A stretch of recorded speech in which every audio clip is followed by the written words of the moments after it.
నమస్తే దోస్తులు, Kashmora final page అయితే మీ ముందుకు తీసుకొని వచ్చేసిన. అండ్ ఈ ఫైనల్ పేజ్ కోసం మీరు ఎంత ఎదురు చూసారో నాకు తెలుసు. మీ కామెంట్లలో ప్రతిరోజు చూస్తూనే ఉన్నా, వాటికి రిప్లైలు ఇస్తూనే ఉన్నా అన్నమాట. సో ఈ ఫైనల్ ఎపిసోడ్ అయితే వేరే లెవెల్లో ఉంటుంది, చూసేయండి. ఇక ముందుకు వచ్చే సిరీస్లు కానీ ఏవైనా అస్సలు లేట్ అవ్వవు, చాలా ఫాస్ట్గా వస్తూనే ఉంటాయన్నమాట. ఈ వీడియోకి మీ ప్రేమను అయితే తెలపాలంటే ఏం లేదు, కామెంట్ చేయాలి. ఈ వీడియోని చూసే ముందే లైక్ కూడా చేయాలి. ఫాస్ట్గా చేసేయండి, ఇప్పుడైతే ఫాస్ట్గా చూసేయండి.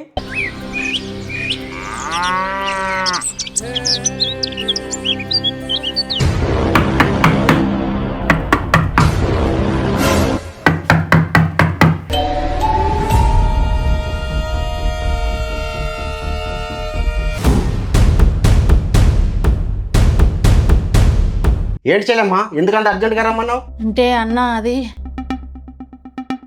నానుస్తావేంటి చెల్లెమ్మా? ఏమైంది? ఈ బ్యాగ్ తీసుకో. అను ఇంత లేదా ఏంది? ఎడిపోయింది ఇంత పొద్దున్నే? చెవులు వినిపిస్తున్నాయా లేదా? నా కూతురు ఎడిపోయిందని అడుగుతున్నా. అరే టిల్లు, మామయ్య వచ్చినట్టున్నారా?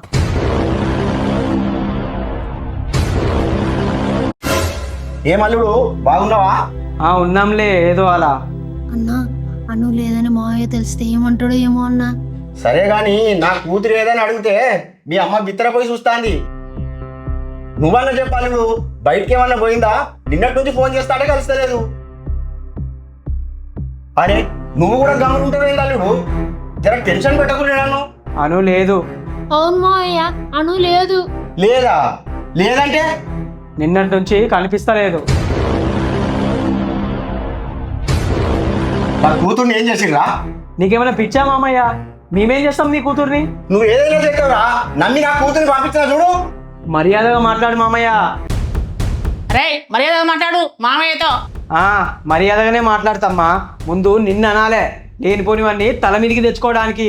రై ముందు నా కూతురు ఎవరితో చెప్పు. నా చెల్లి కల్పనకి ఎలాగైతే దృష్ట శక్తి తన శరీరంలోకి ప్రవేశించిందో, అలాగే ఇప్పుడు నీ కూతురు శరీరంలోకి కూడా ప్రవేశించింది.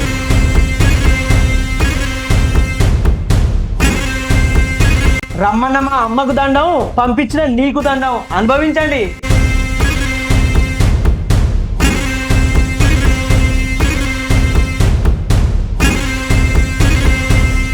అన్నా నీ మాట కాలం లేక అన్ను రమ్మన్నా కానీ ఇంత దారుణం అవుతుందని అనుకోలే అన్నయ్య.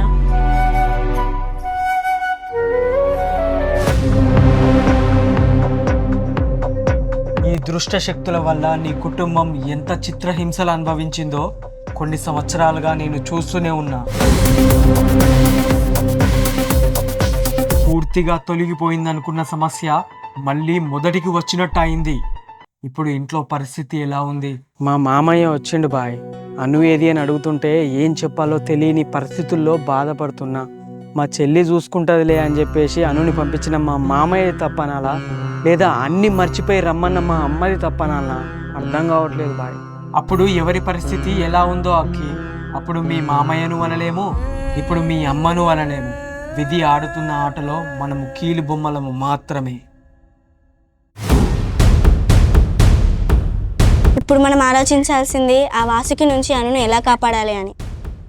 అవును, రక్తపింజరి చెప్పినట్టు ఆ వాసుకి పుట్టుక గురించి మరియు తన శరీరాన్ని ఎక్కడ పాతిపెట్టారో కనుక్కున్నారా? లేదు, దారిలో అను శరీరంలో ఉన్న వాసుకి ఎదురుపడ్డది. రక్తపింజరి చెప్పిన విషయాలన్నీ కనుక్కోవడానికి ప్రయత్నిస్తే అనుని చంపిన ఆశ్చర్యం లేదు. అందుకే తిరిగి వచ్చేసాం. అవునా?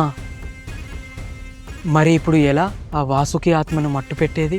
రక్తపింజరి మనకు సహాయం చేయకపోతే మనం వాసుకిని శాశ్వతంగా తొలగించలేము. మనం రక్తపింజరి రాక కోసం ఇప్పుడు ఎదురు చూడవలసిందే. ఇప్పుడు తను ఎక్కడుందో తెలుసుకోలేమా? అవసరం లేదు.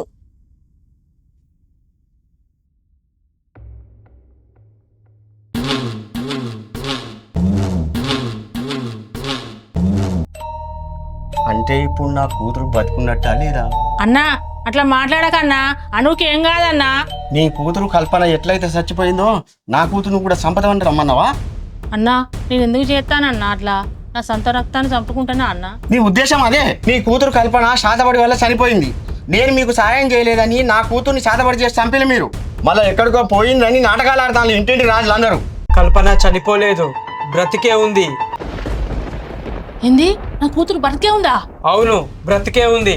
మీరు మంచిగానే ఉన్నారు, మరి నా కూతురు పరిస్థితి ఏంది మరి? మీరు కంగారు పడకండి, మీ పాపకు ఏం కాదు. నా బిడ్డకి ఏమైనా కావాలి, మీ శాంతి లేచిపోతే మీ సంగతే చూసుకుంటా.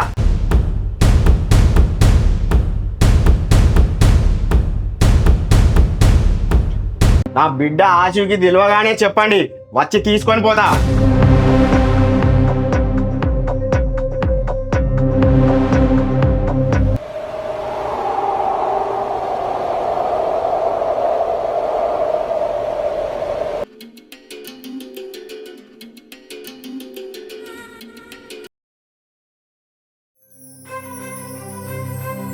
కల్పన,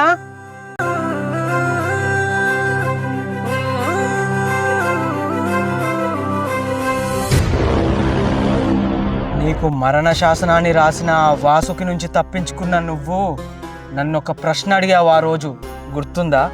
గుర్తుంది. ఇన్ని అవుతున్నా ఆ దేవుడు నన్ను ఇంకా ప్రాణాలతో ఎందుకు ఉంచుతున్నాడు అని. దానికి సమాధానం చెప్పే రోజు వచ్చింది.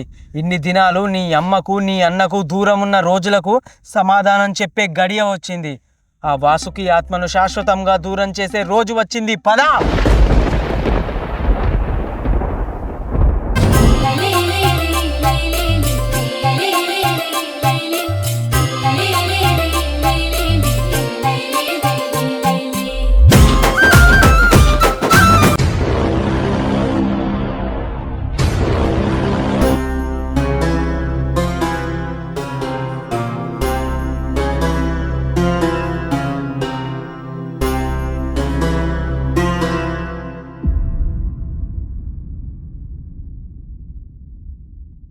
బిలాల్, మొదలుపెట్టు.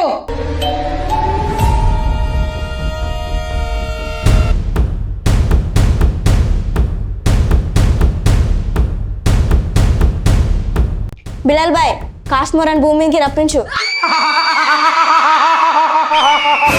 బిలాల్, ఎట్టి పరిస్థితిలో నువ్వు ఈ మంత్రాలు ఆపకు. గోని సంగతి నేను చూసుకుంటా.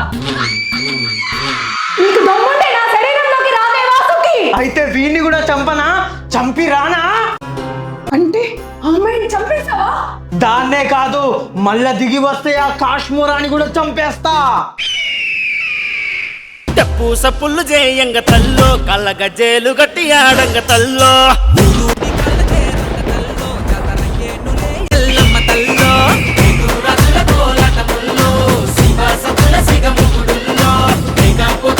నా కుటుంబానికి శాంతి కలిగింది ఆ రోజు కాదు, దీని ఆత్మను నా చేతులతో బూర్తి చేసిన ఈ రోజు నా ఆత్మకు శాంతి కలిగింది. ఎల్లమ్మ తల్లో.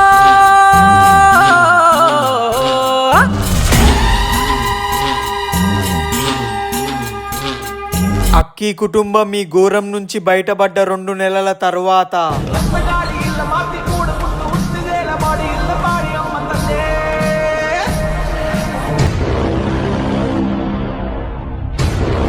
కంజోష్, నా కూతురుని నాకు లేకుండా చేసిన ఒక నలుగురిని రక్తం కక్కుకొని చచ్చిపోయేలా చేస్తావా?